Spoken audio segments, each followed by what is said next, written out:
Hello, namaste, and welcome to Delhi.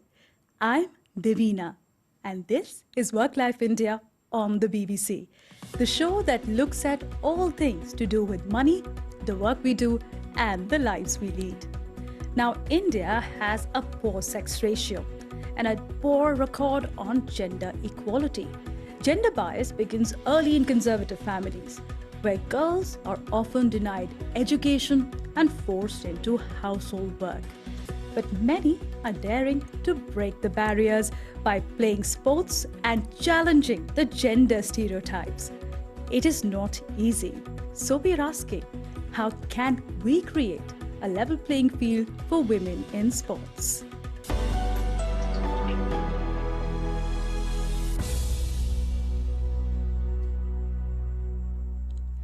From social discrimination to unequal pay, sportswomen have to fight prejudices at every step. It starts very early with question on their choice of sport and objection over the way they dress. When it comes to sports, it is still largely a man's world. But today, I have with me women who have answered back with their prowess in their chosen sports, and it's my pleasure to welcome my three guests on the show. Right in front of me is a young lady and the sport she's in. Hi, my name is Aishwarya Pissay. I'm a motorcycle racer. Hi Aishwarya, welcome, and I can't wait to know your story. I also have on my left, she is a vibrant lady who's come all the way from the western state of Mumbai and to Delhi. Welcome.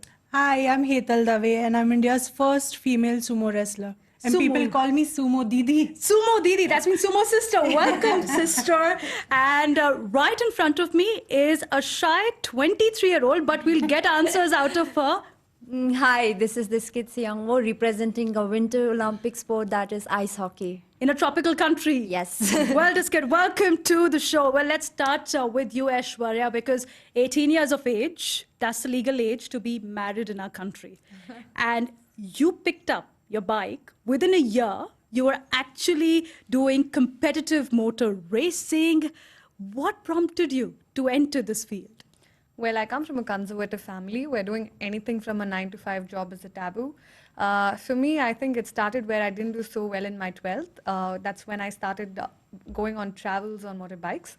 A year later, I started racing, then I started winning races, and then TVS racing came along and it became my career. That's pretty much how biking and racing started for me.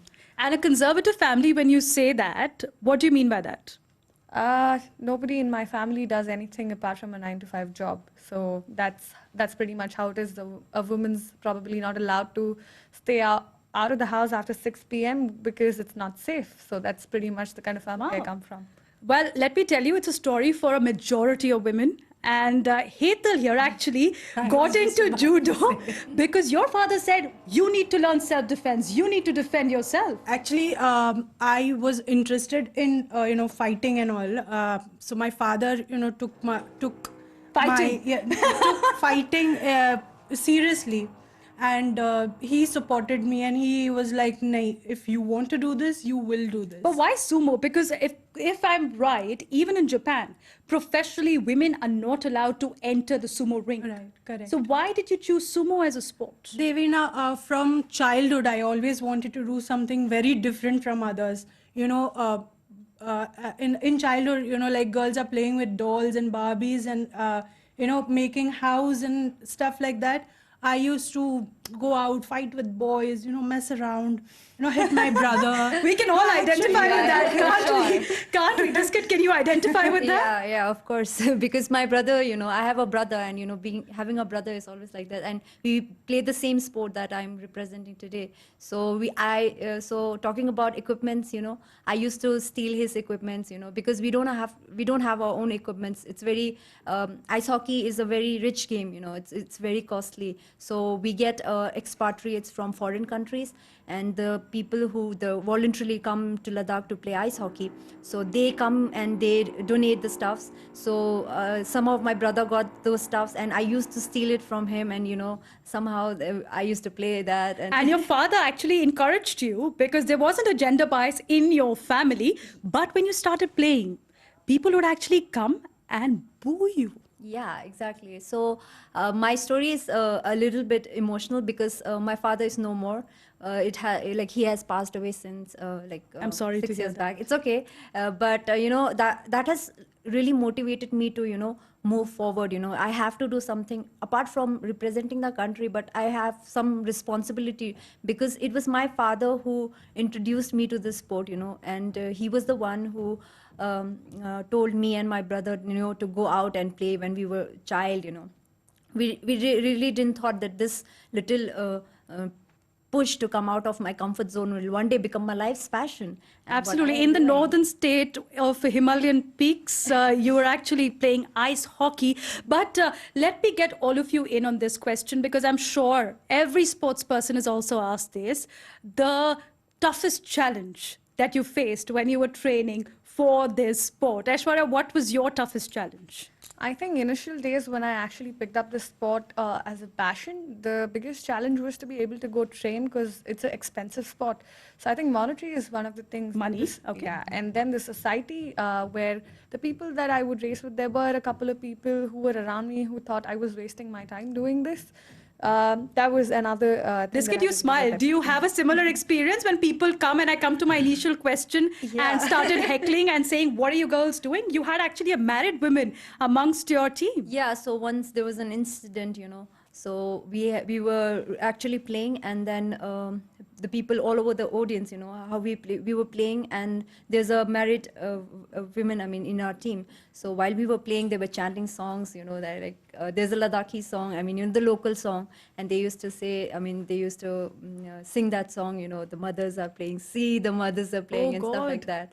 But it really didn't affect us, because with the pace of the time, as I said, it has changed a lot because we have bring laurels to the country, and it has really helped us to change that perspective. Actually, Yes, I Hetal. agree with Diskit. I don't understand that why, if a girl is married, why she is not allowed to do a few things.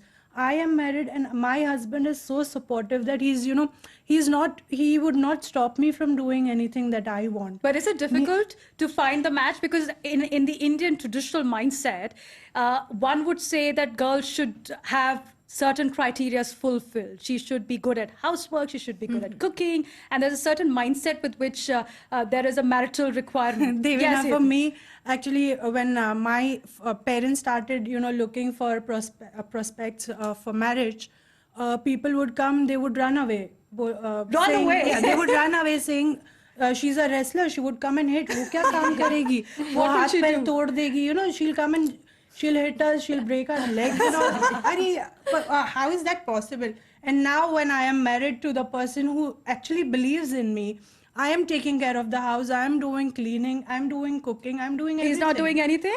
Well, that's not equality. I would say that there should be equality there. But on a serious note, let me tell you that in rural India especially, and all of you girls come from cities, and a lot of you Mumbai, Aishwarya comes from Bangalore, which is in southern India, Diskit is from northern India, and again a town which is relatively prosperous. But in rural India, there are still people who are looking at you as examples because they want to take sports as a mean for social inclusiveness. Well, a recent government survey actually showed that rural India has a better track record when it comes to the birth of a girl child. But opportunities for these girls, again, are very limited. There are some who are trying to change that. Just a short drive from our studios in Delhi, where we're sitting, a social revolution is taking roots in a village called Geja, where scores of young girls from poor families are being trained to be basketball players. Work Life India's Tulika Bhatnagar went to meet them. It's a full-sized basketball court made of concrete. It's surrounded by few trees and boundary walls that have colorful graffiti. 13-year-old Saloni has been playing here for the last 3 years. She told me it's been the best part of her life so far. I started playing when I was 9 years old. When I first said that I want to play basketball, my brother told me, "You won't be able to. It's not a game for girls. Boys can, as they are strong." I had no dreams, no idea what to become in life. But now, I play as well as study. My outlook towards life has changed. Saloni and her friend Payal hope that one day they'll play in the NBA championship in the US. मेरा favourite player है NBA में My favorite NBA player is Stephen Curry. I want to go to the US and play for the women's NBA there. I want to educate village communities to give more freedom and more rights to their girls. लड़कियों को बढ़ावा देना है But the journey isn't easy. I spoke to Pradyut Voleti, who runs the mostly self-funded academy. We are currently working with 1,000 children.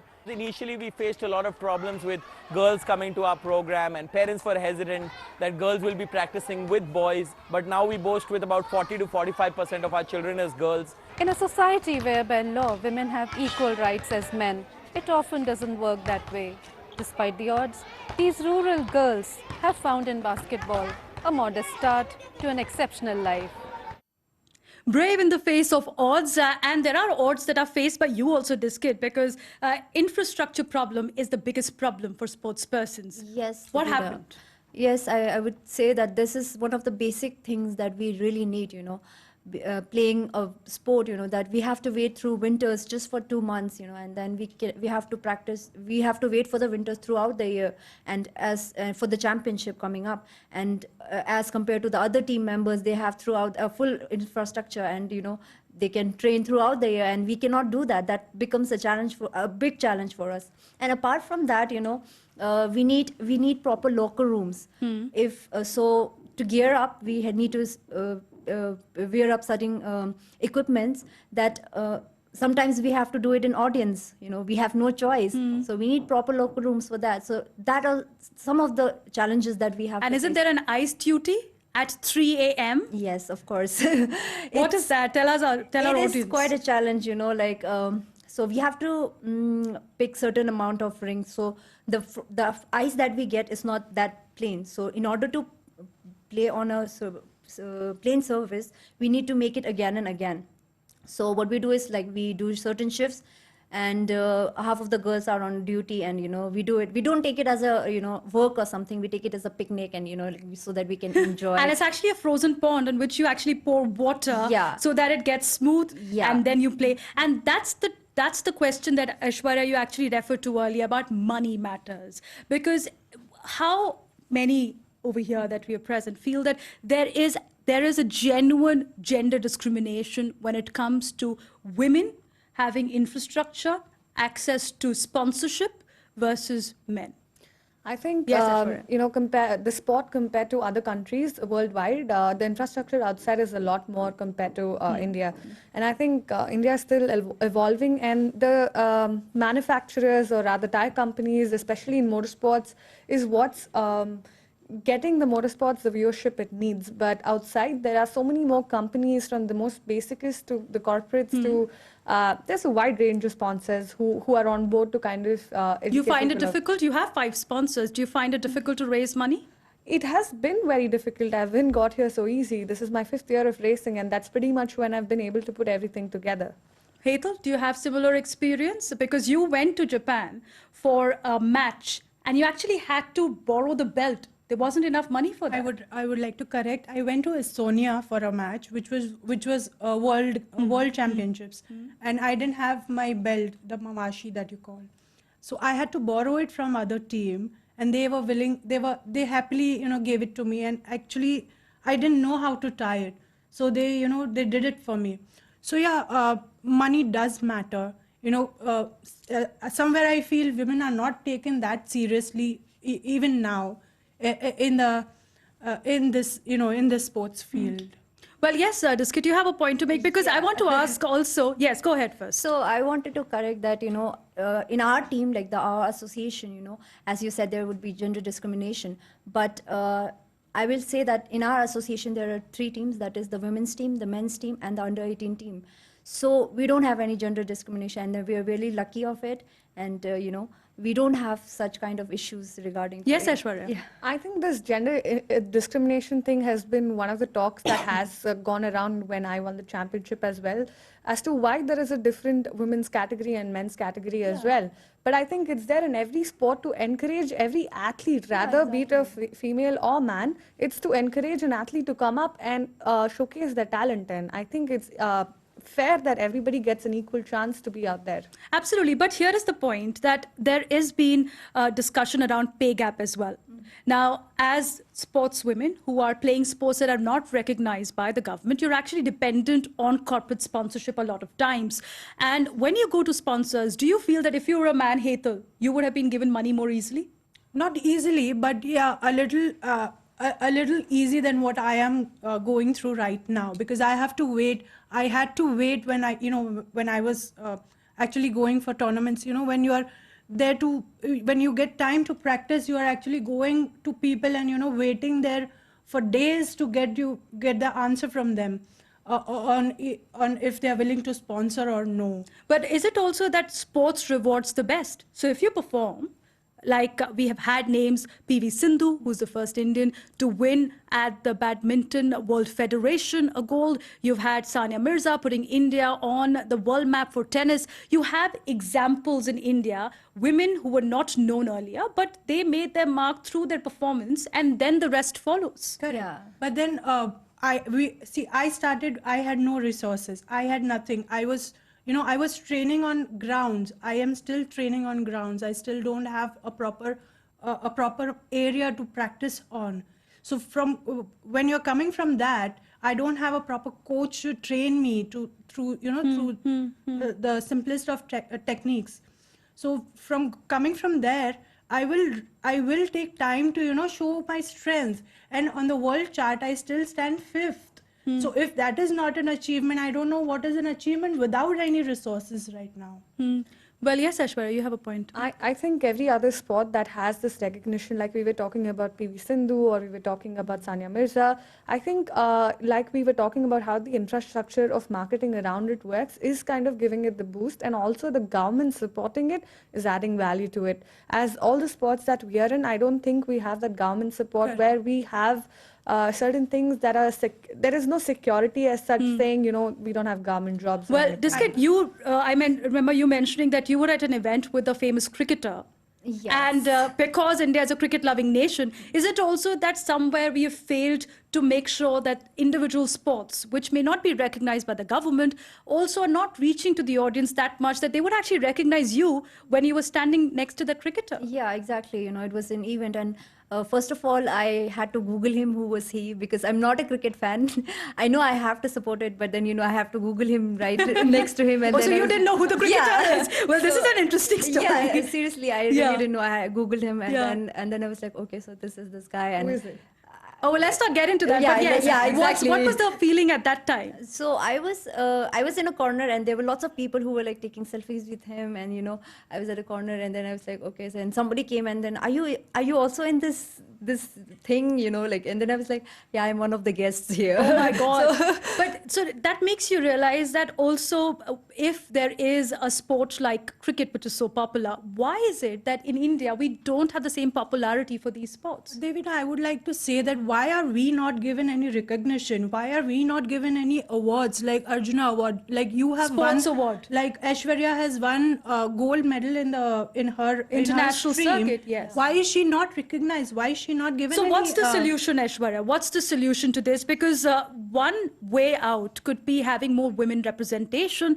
Less than 10% of board members of National Sports Federation are women. So do you think that stops women from recognizing other women in successful sports? No, I don't think so. But I think the fact that at the grassroots level, there needs to be a lot more infrastructure to bring more women in, which is definitely evolved from the time I've seen.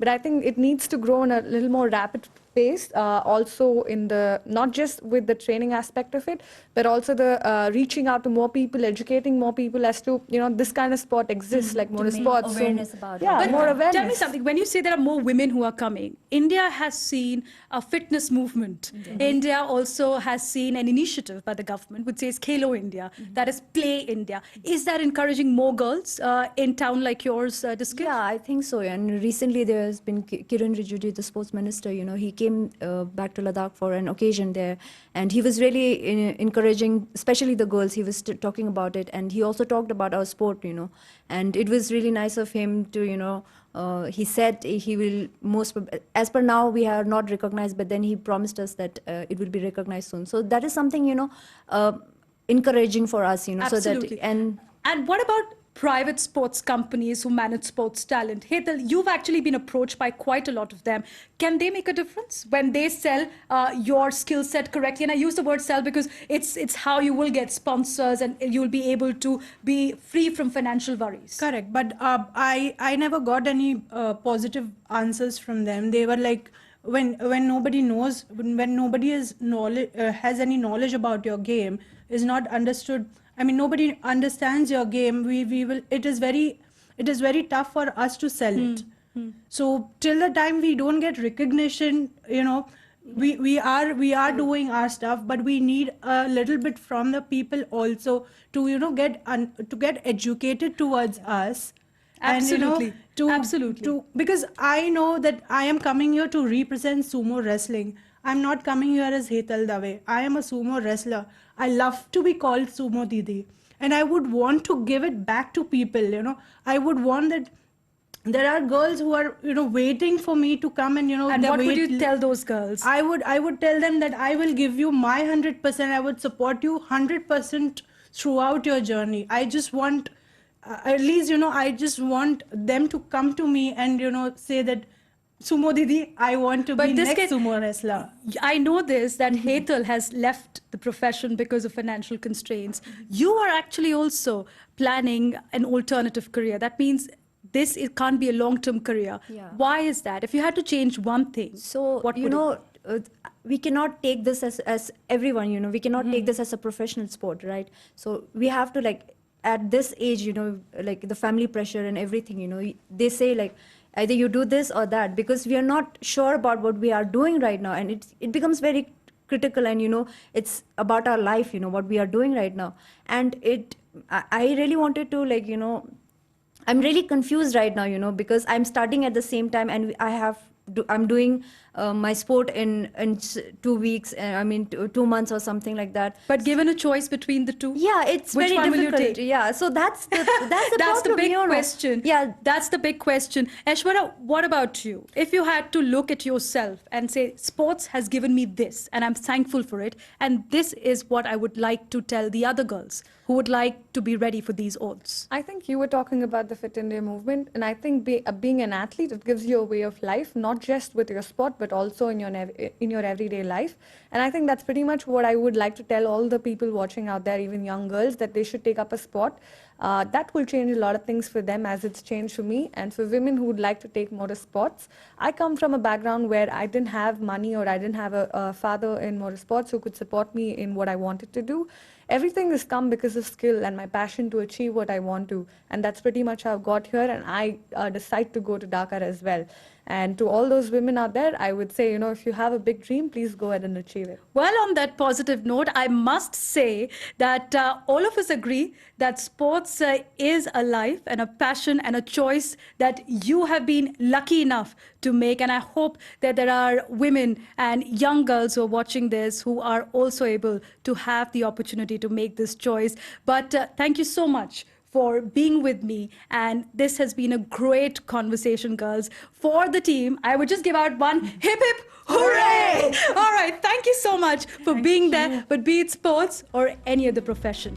Gender equality is a fundamental right for everyone, and it is important for the state, the policymakers, and each one of us to ensure that women are not discriminated against. Thank you for being with us. And if you've liked the program, do write into us at delhi_worklifeindia@bbc.co.uk. You can also tweet your feedback using the hashtag #WorkLifeIndia. Well, I must say that this has been an interesting conversation with all my guests, and I hope you had a brilliant takeaway from it as well. Till next time, do stay tuned and namaste.